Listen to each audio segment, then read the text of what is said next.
पहला अध्याय।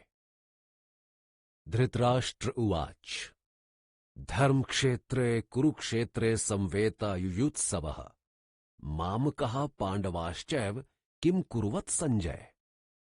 पदच्छेद।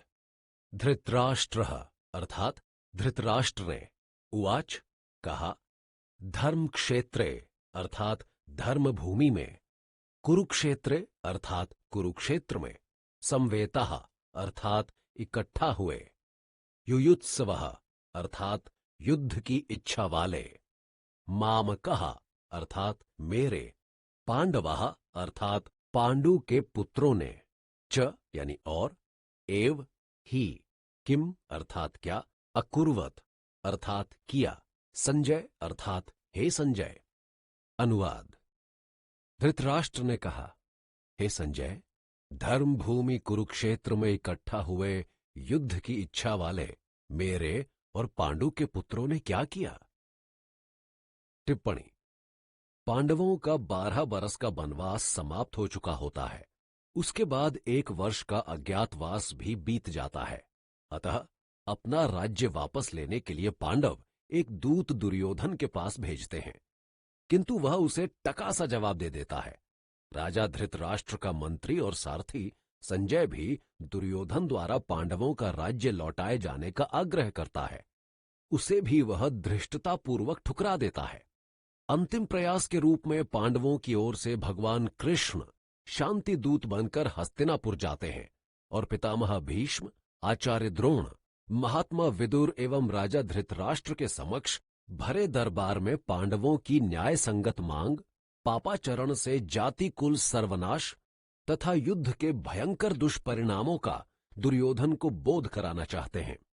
परंतु काल चक्रग्रस्त होने के कारण वह इस सब को एक कान से सुन दूसरे से निकाल देता है। समाज कल्याण एवं मानव हित से प्रेरित होकर वे दुर्योधन से पांडवों का सारा राज्य नहीं, बल्कि उन 5 भाइयों के लिए केवल 5 गांव ही देने का प्रस्ताव रखते हैं। इसके उत्तर में मदांध और सत्ता लोलुप वह अत्यंत ढिठाई से कहता है कि 5 गांव तो दूर रहे, एक सुई की नोक जितनी भूमि छेदती है, वह उतनी भूमि भी पांडवों को युद्ध किए बिना देने के लिए उद्यत नहीं है। इतना ही नहीं, उस पापात्मा ने कृष्ण को बंदी बनाने की कुचेष्टा भी की, जिसे नीति निपुण उस नरहरि ने सर्वथा विफल बना दिया। युद्ध को अनिवार्य जान पांडवों ने भी अब उसकी तैयारी आरंभ कर दी। कुछ ही समय में दोनों पक्षों की सेनाएं अस्त्र शस्त्र से सुसज्जित हो कुरुक्षेत्र के विशाल भूखंड में एक दूसरे के सामने आ डटी। ऐसी स्थिति में महर्षि व्यास धृतराष्ट्र से कहने लगे, राजन, यदि तुम यह घोर संग्राम देखना चाहो तो मैं तुम्हें दिव्य नेत्र प्रदान कर सकता हूं। इस पर धृतराष्ट्र ने कहा, हे ब्रह्मर्षि श्रेष्ठ, मैं कुल के इस हत्याकांड को अपनी आंखों से देखना तो नहीं चाहता, परंतु युद्ध का सारा वृत्तांत भली भांति सुनना अवश्य चाहता हूं। तब व्यास ने संजय को दिव्य दृष्टि देकर धृतराष्ट्र से कहा, ये संजय तुम्हें युद्ध का सब वृत्तांत सुनाएंगे। युद्ध की समस्त घटनाओं को ये प्रत्यक्ष देख सकेंगे। इनसे कोई भी बात छिपी न रह सकेगी। व्यास के चले जाने के बाद धृतराष्ट्र के पूछने पर संजय उन्हें पृथ्वी के विभिन्न द्वीपों का वृत्तांत सुनाते रहे। उसी में उन्होंने भारतवर्ष का भी वर्णन किया। तदनंतर जब कौरव पांडव युद्ध प्रारंभ हो गया और उसके 10वें दिन अर्जुन के बाणों से बुरी तरह घायल होकर भीष्म रणभूमि में रथ से नीचे गिर पड़े, तब संजय ने धृतराष्ट्र को अकस्मात भीष्म के पतन का समाचार सुनाया। यहां हम यह स्पष्ट कर दें कि भीष्म का पतन हुआ था, मरण नहीं। मार तो उन्हें कोई सकता ही नहीं था, क्योंकि उन्हें इच्छा मृत्यु का वरदान प्राप्त था। घायल होने पर भी शरशैया पर लेटे लेटे उन्होंने युद्ध के शेष 8 दिन का नरसंहार देखा। उसके उपरांत युधिष्ठिर का राज्याभिषेक हो जाने पर श्री कृष्ण के आग्रह से कई दिनों तक उन्होंने पांडवों को धर्म का उपदेश दिया। अंत में जब सूर्य उत्तरायण में आ गए, तब उन्होंने भगवान कृष्ण के सामने योग धारणा से शरीर त्याग दिया और दिव्य लोक में चले गए।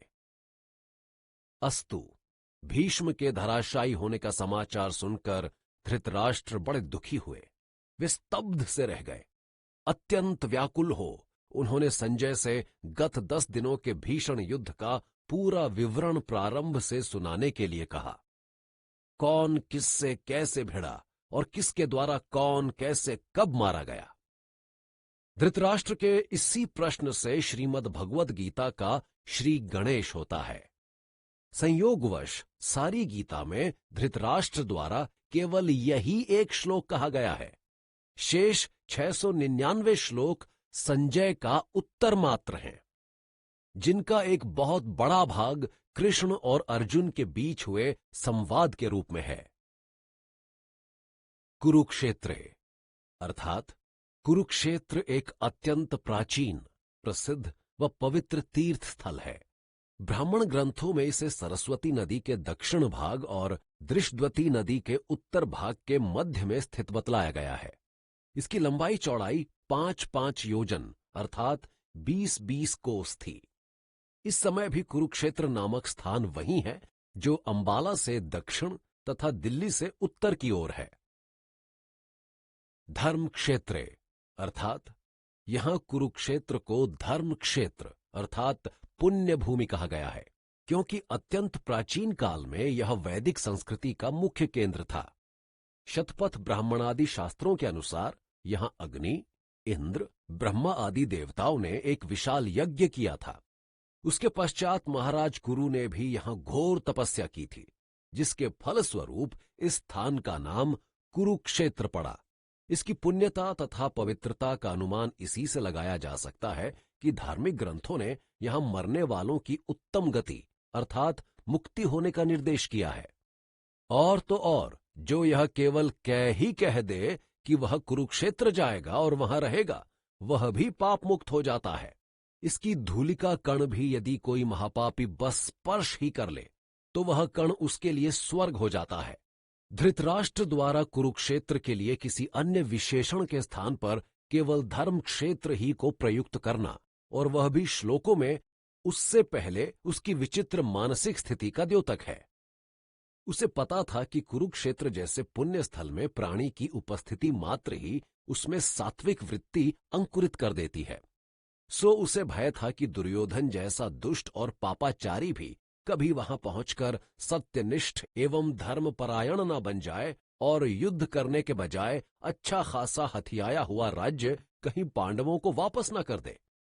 उधर पांडवों के बारे में यह सोचे बैठा था कि वो तो पहले ही से धर्मनिष्ठ तथा सदाचारी हैं, अतः कुरुक्षेत्र जाकर तो वे इतने सतोगुणी बन जाएंगे कि युद्ध को नितांत ग्रह्य एवं कुत्सित मान वैराग्य धारण कर एक बार फिर वे वनों को प्रस्थान कर जाएंगे। किंतु हुई दोनों में से कोई भी बात नहीं, क्योंकि अब तो उसे संजय से पता लग चुका है कि युद्ध न केवल आरंभ हो ही चुका है, अपितु उसे चलते चलते 10 दिन भी बीत चुके हैं। अतः एक ओर वह हृष्ट है तो दूसरी ओर खिन्न। माम कहा, इसका अर्थ है मेरे। इस एक शब्द से धृतराष्ट्र की मैं, मेरी, ममत्व की दुर्भावना का पता चलता है कि वह कितना लघुवृत्ति, संकीर्ण हृदय और द्वेषपूर्ण था। वह केवल दुर्योधन आदि अपने पुत्रों को ही अपना समझता था और अपने भतीजों को पराया। वह आंखों ही का नहीं, दिल का भी अंधा था। यदि आंखों में लाज होती तो अपने बेटों से अधिक अपने भाई के बेटों से, जो बाल्यकाल ही में बेबाप हो गए थे, प्यार करता। यदि दिल की आंख खुली होती तो अपने भतीजों से अन्याय न होने देता। उसकी पुत्र मोहांधता नेत्रांधता से कहीं अधिक घातक थी।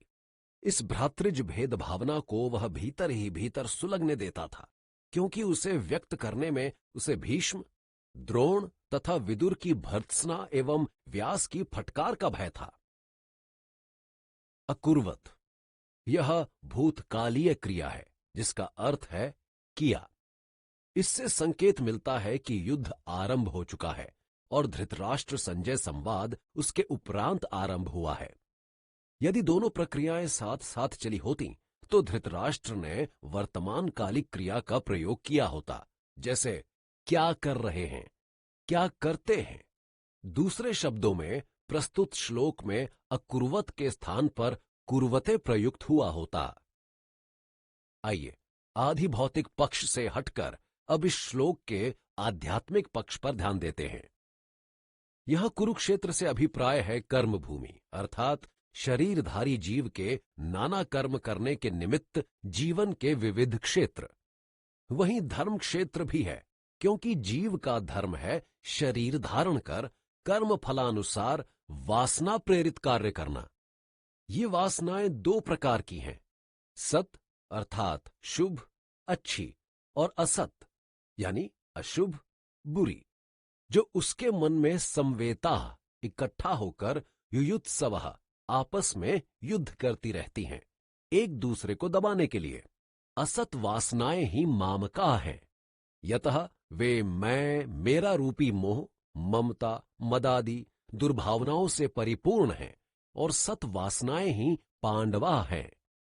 शंकित, भ्रमित, त्रसित, मोहित, जीवन संघर्ष में निरंतर भटकते लड़खड़ाते रहने वाला हम में से प्रत्येक मनुष्य अर्जुन है। वह जब परमात्मा रूपी कृष्ण को अपना मार्गदर्शक सारथी बना लेता है, तो निष्काम कर्म के गांडीव धनुष से संसार रूपी कुरुक्षेत्र युद्ध जीतकर मोक्ष रूप विजय प्राप्त कर लेता है। भगवद गीता का यही मर्म है, इसके दिव्य उपदेश का यही सार है। इसे ध्यान में रखकर गीता पढ़ने में ही गीता का वास्तविक आनंद है।